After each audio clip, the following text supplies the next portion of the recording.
ധനത്തിന്റെ നമ്മളിലേക്കുള്ള വരവിനെ കൂട്ടാൻ വേണ്ടിയിട്ട് നമുക്ക് എന്തൊക്കെ കാര്യങ്ങൾ എവിടെയൊക്കെ ചെയ്യാം എന്നുള്ളത് ഞാൻ പറയാം. നമ്മുടെ വീടിന്റെ സൗത്ത് വെസ്റ്റ് ഭാഗത്ത്, ഇത് സൗത്ത്, ഇത് നോർത്ത്, ഇത് വെസ്റ്റ്, ഇത് ഈസ്റ്റ്.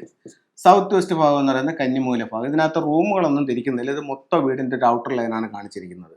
കിഴക്കുന്നാണ് എൻട്രൻസ്. അപ്പോൾ നമുക്ക് തെക്കു പടിഞ്ഞാറ് ഭാഗത്ത് നമ്മുടെ ക്യാഷ് വെക്കാം. അവിടെ ഒരു അലമാര വെക്കാം. എവിടെ വെക്കാം? കന്നിയിൽ വെക്കാം. ഇത് എങ്ങോട്ട് നോക്കിയിരിക്കണം? വടക്ക് ഭാഗത്തേക്ക് ഇരിക്കണം. നമ്മളെ ധനവരവ് കൂടാൻ വേണ്ടിയിട്ട് നമുക്ക് എന്ത് ചെയ്യാനാണ്? അപ്പൊ കന്നിമൂല ഭാഗത്ത് അലമാര വെച്ച് വടക്കോട്ട് നോക്കി തുറക്കുന്നു. കുബേര ദിക്കിലേക്കാണ് അത് നോക്കിയിരിക്കുന്നത്. എന്നിട്ട് മെയിൻ ഡോറിന് സമീപത്ത്, മെയിൻ ഡോറിന്റെ ലെഫ്റ്റ് സൈഡിലോ റൈറ്റ് സൈഡിലോ ഒരു 3 ലെഗ്ഡ് ഫ്രോഗിനെ വാങ്ങിച്ചു വെക്കുന്നു. അത് എങ്ങോട്ട് നോക്കിയിരിക്കുന്നു? നമ്മളുടെ ക്യാഷിലോട്ട് നോക്കി തെക്കു പടിഞ്ഞാറോട്ട് നോക്കിയിരിക്കുന്നു.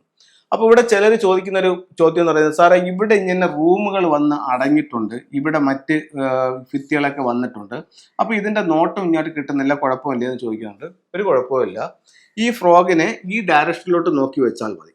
അപ്പം നമുക്ക് ധനവരവിന് വേണ്ടി കന്നിമൂലയിൽ അലമാര വെച്ചു, ഒരു ഫ്രോഗിനെ വാങ്ങിച്ചു, നമുക്ക് അതിലോട്ട് നോക്കി വയ്ക്കാം. ഇനി ഈ അലമാരയ്ക്കകത്ത് നമ്മുടെ സമ്പത്ത് വർദ്ധിക്കാൻ വേണ്ടിയിട്ട് ചൈനീസ് കോയിൻസ്, ഇൻഗോട്ട്, സിട്രൻ എന്നീ സാധനങ്ങൾ ഒരു ജുവൽ ബോക്സിനകത്താക്കി ഇതിനകത്ത് വെക്കുന്നത് മണി ലക്കിന് നല്ലതാണ്. അതേപോലെ തന്നെ ഇതിനകത്ത് ലക്ഷ്മി വാസം ചെയ്യുന്ന പച്ചക്കർപ്പൂരം, ഗ്രാമ്പു, ഏലയ്ക്ക എന്നിവയും നമുക്ക് ഇതിനകത്ത് സൂക്ഷിക്കാം.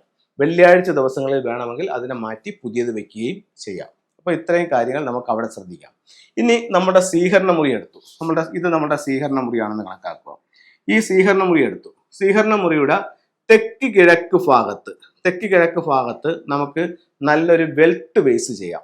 ഈ തെക്ക് കിഴക്ക് ഭാഗത്ത് നല്ലൊരു ചെറിയൊരു സ്റ്റൂളൊക്കെ ഇട്ടിട്ട് അതിൻ്റെ അല്ലെങ്കിൽ ഒരു ടേബിൾ ഇട്ടിട്ട് അതിൻ്റെ മണ്ടയിൽ ഒരു ബൗൾ എടുക്കുക. ആ ബൗളിനകത്ത് ഇതൊരു ക്രിസ്റ്റലിൻ്റെ ഒരു ബൗൾ എടുക്കുക. ബൗളിനകത്ത് നിറച്ച് നമുക്ക് നമ്മുടെ കോയിൻസ് ഇടാം. അത് കഴിഞ്ഞിട്ടെന്ന് പറഞ്ഞു കഴിഞ്ഞാൽ ക്രിസ്റ്റൽസ് ഇടാം. അത് കഴിഞ്ഞിട്ട് പിന്നെ കോയിൻസ്, ക്രിസ്റ്റൽസ്, അതുപോലെ നമുക്ക് പിന്നെ ചൈനീസ് കോയിൻസ്, ഇൻഗോട്ട്, സിട്രിൻ, അങ്ങനെയുള്ള ഇതെല്ലാം കൂടെ ഇതിനകത്ത് വെച്ച് നോക്കുമ്പോഴത്തേക്ക് ഒരു നിധി ഇരിക്കുന്നത് പോലെ ഫീൽ ചെയ്യുന്ന ഒരു വെൽത്ത് ബേസ് നമുക്ക് എവിടെ ചെയ്യാം? തെക്ക് കിഴക്ക് ഭാഗത്ത് ചെയ്യാം. ധനത്തെ ആകർഷിക്കാനുള്ള മാർഗങ്ങളാണ് ഞാൻ ഈ പറയുന്നത്. അതുപോലെ തന്നെ നമ്മളുടെ ഡോറിനോട് ചേർന്നുള്ള ഭിത്തിയിൽ വീട്ടിന്റെ ഉള്ളിലേക്ക് നോക്കി ഒരു വെൽത്ത് ഷിപ്പ് നമുക്ക് വയ്ക്കാം. ഒരു വെൽത്ത് ഷിപ്പ്, സമ്പത്തിനെ ആകർഷിക്കുന്ന ഒരു വെൽത്ത് ഷിപ്പ് വയ്ക്കാം. അതേപോലെ തന്നെ നമ്മുടെ വീടിന് പുറത്ത് സൗത്ത് ഈസ്റ്റ് ഭാഗത്ത് ലക്കി ബാമ്പു വയ്ക്കാം. ലക്കി ബാമ്പു സൗത്ത് ഈസ്റ്റ് ഭാഗത്ത് വയ്ക്കാം. നിങ്ങളുടെ ലിവിങ് റൂമിന്റെ നോർത്ത് ഭാഗത്ത് ഒരു അക്വേറിയവും അതിനകത്ത് ഒരു അരോന ഫിഷും കൂടി ഇടുകയാണെങ്കിൽ നല്ലൊരു റിസൾട്ട് നിങ്ങൾക്ക് പ്രതീക്ഷിക്കാം. അതല്ലെന്നുണ്ടെങ്കിൽ ഇവിടെ ഒരു വാട്ടർ ഫൗണ്ടൻ വെക്കാം. അപ്പം ഇത്തരത്തിലുള്ള കാര്യങ്ങൾ നിങ്ങൾ ചെയ്യുന്നത് നിങ്ങളിലേക്കുള്ള ധനാഭിവൃദ്ധിക്ക് നല്ല റിസൾട്ട് കിട്ടുന്നതായിട്ടുള്ള ചില ടൂളുകളാണ് ഞാൻ നിങ്ങൾക്ക് പറഞ്ഞു തരുന്നത്. അതുപോലെ തന്നെ നമ്മൾ പ്രവർത്തിക്കുന്ന മേഖലയിലായാലും ഗൃഹനാഥൻ അഭിവൃദ്ധി ചെയ്യാനായാലും നമ്മളെ സപ്പോർട്ട് ചെയ്യുന്ന ആൾക്കാർ വരാനായിട്ടായാലും നിങ്ങളുടെ വീടിന്റെ വടക്കു പടിഞ്ഞാറ് കോർണറിൽ ഒരു 6 റോഡ് വിൻചെയും നിങ്ങൾക്ക് സ്ഥാപിക്കാവുന്നതാണ്. ഇത് ഇത്രയും കാര്യങ്ങൾ നിങ്ങൾ ചെയ്തു നോക്കൂ. 100% ഷുവറാണ് നിങ്ങളുടെ വെൽത്തിൽ ഒരു പടിയെങ്കിലും നിങ്ങൾക്ക് മുന്നോട്ട് കയറാനായിട്ട് സാധിച്ചിരിക്കും.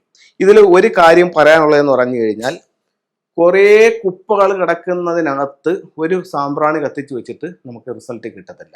ഇപ്പൊ ഇവിടെ ഒരു എടുത്തു പറയേണ്ട ഒരു കാര്യം എന്ന് പറഞ്ഞാൽ, നിങ്ങളുടെ വീടും പരിസരവും വീടിന്റെ റൂഫിന്റെ മുകളിലും ഫുള്ള് വൃത്തിയാക്കുക. വൃത്തിയാക്കിയതിന് ശേഷം ഈ രീതിയിൽ നിങ്ങളുടെ വീടിനെ ഒന്ന് സെറ്റ് ചെയ്യുക. എന്നിട്ട് ഈ കാര്യങ്ങളൊന്ന് ചെയ്തു നോക്കൂ. ഉറപ്പായിട്ട് നിങ്ങൾക്ക് റിസൾട്ട് കിട്ടും. ഇനി ഈ ടൂളുകൾ ഞാൻ നിങ്ങൾക്കൊന്ന് കാണിച്ചു തരാം. ഇവിടെ ഞാൻ പറഞ്ഞ ഒരു ടൂൾ എന്ന് പറയുന്നത് 3 ലെഗ്ഡ് ഫ്രോഗാണ്. ഒരു ഫ്രോഗിനെ വാങ്ങിച്ചു വെക്കാൻ പറഞ്ഞു. ഇതാണ് ഞാൻ ഇപ്പോൾ പറഞ്ഞ 3 ലെഗ്ഡ് ഫ്രോഗ്. അപ്പോൾ ഇതിനെ നിങ്ങൾക്ക് വാങ്ങിച്ചിട്ട് മെയിൻ ഡോറിൽ നിന്നും വീടിന്റെ ഉള്ളിലേക്ക് നമ്മുടെ കന്നിമൂല അലമാരിക്കുന്ന ഭാഗത്തോട്ട് നോക്കി വെക്കാം. ഇതിന്റെ ചുണ്ടിൽ ഒരു ചൈനീസ് കോയിൻ കൂടെ വെച്ചു കൊടുക്കാം. ഇത് പുറത്തോട്ട് നോക്കിയിരുന്നാൽ എന്ത് സംഭവിക്കും? നമ്മുടെ വീടിന്റെ പ്രധാന വാതിലിന്റെ വെളിയിലോട്ട് നോക്കിയിരുന്നാലോ നമ്മുടെ സമ്പത്ത് നമ്മുടെ കയ്യിൽ നിന്ന് പോകും. ഇത് ഉള്ളിലോട്ട് സമ്പത്ത് കൊണ്ട് ഉള്ളിലേക്ക് വരുന്നതാണ് ഇത് ചെയ്യുന്നത്. ഇത്തരത്തിലുള്ള ഒരു ഒരു ഒരു ബൗൾ എടുക്കുക, അതിനകത്ത് ക്രിസ്റ്റൽസ് ഇടുക. അതുപോലെ തന്നെ ചൈനീസ് കോയിൻ, ഇതാണ് ഇൻഗോട്ട് എന്ന് പറയുന്നത്. ഇത് നമ്മുടെ ഗോൾഡ് കോയിനും കോപ്പർ കോയിൻ നമ്മളിലേക്ക് പൈസ വരാനും ഗോൾഡ് കോയിൻ ആ പണത്തെ നിലനിർത്താനുമായിട്ടൊക്കെ നമുക്ക് ഉപയോഗിക്കാവുന്നതാണ്. അതുപോലെ തന്നെ സിട്രിന്റെ സ്റ്റോൺസ് നമുക്ക് ഉപയോഗിക്കാം. അപ്പോൾ ഇത്തരം കാര്യങ്ങൾ നമ്മൾ എവിടെ വെക്കണം? നമ്മുടെ സൗത്ത് ഈസ്റ്റ് കോർണറിൽ വെക്കണം. സൗത്ത് ഈസ്റ്റ് കോർണറിൽ വെച്ചാൽ നമുക്ക് സാമ്പത്തികമായിട്ട് അഭിവൃദ്ധി ഉണ്ടാവും. ഇനി ഒരു ഡ്രാഗൺ ബോട്ടിന്റെ കാര്യം പറഞ്ഞു. ഇതാണ് ആ ഡ്രാഗൺ ബോട്ട്. ഇത് നമുക്ക് വീടിന്റെ പ്രധാന വാതിലിൽ നിന്നും വീടിന്റെ ഉള്ളിലേക്ക് കടന്നു വരുന്ന രീതിയിൽ ഈ രീതിയിൽ നമുക്കതിനെ പ്ലേസ് ചെയ്യാവുന്നതാണ്. ഇനി വീടിന്റെ പുറത്ത് ഇപ്പോൾ ഇവിടെ ഫ്രോഗിനെ ഞാൻ കാണിച്ചു തന്നു. ഇത് സൗത്ത് ഈസ്റ്റിൽ എങ്ങനെയാണ് വെൽത്ത് ബേസ് സെറ്റ് ചെയ്യുന്നതെന്നുള്ള കാണിച്ചു തന്നു. അത് കഴിഞ്ഞിട്ട് പിന്നെ വന്നിരിക്കുന്നതെന്ന് പറഞ്ഞു കഴിഞ്ഞാൽ വീടിന്റെ ഔട്ട് സൈഡിൽ ഒരു 6 റോഡ് വിൻചയമാണ്. ഇതാണ് 6 റോഡ് വിൻചയം. ഇതാണ് 6 റോഡ് വിൻചയം. അപ്പോൾ ഇത്തരത്തിലുള്ള ഒരു വിൻചയം വാങ്ങിച്ചിട്ട് വീടിന് പുറത്ത് നോർത്ത് വെസ്റ്റ് കോർണറിൽ നിങ്ങൾ സ്ഥാപിക്കുക. ഇത് ഓരോന്നും ഇത്ര കൃത്യമായിട്ട് നിങ്ങൾക്ക് കാണിച്ചു തന്നതെന്ന് പറഞ്ഞു കഴിഞ്ഞാൽ പലരും വിളിച്ച് ചോദിക്കുന്നുണ്ട്, ഈ സാധനങ്ങൾ എവിടെ കിട്ടും, ഈ സാധനങ്ങൾ എന്താണ്, ഇത് എങ്ങനെ ഇരിക്കും, അതിൻ്റെ ഫോട്ടോ വല്ലതും ഉണ്ടോ എന്നൊക്കെ പലരും ഇങ്ങനെ പല രീതിയിലുള്ള ക്വസ്റ്റ്യൻസ് ചോദിക്കുന്നുണ്ട്. അപ്പോൾ അത് നിങ്ങൾക്ക് മനസ്സിലാക്കാൻ വേണ്ടിയിട്ടാണ് ഓരോന്നായിട്ട് നിങ്ങൾക്ക് ഞാൻ കാണിച്ചു തന്നത്. ഇനി നമുക്ക് വരുന്നത് നോർത്ത് ഭാഗത്ത് ഉള്ള ഒരു അക്വേറിയമാണ്. അത് നിങ്ങൾക്കൊരു അക്വേറിയവും ഒരു അരോന ഫിഷ് ഒന്നും കൂടെ വാങ്ങിച്ചു വയ്ക്കാം. അരോന ഫിഷ് എന്ന് പറയുന്നത് ഇതാണ് അരോന ഫിഷ്.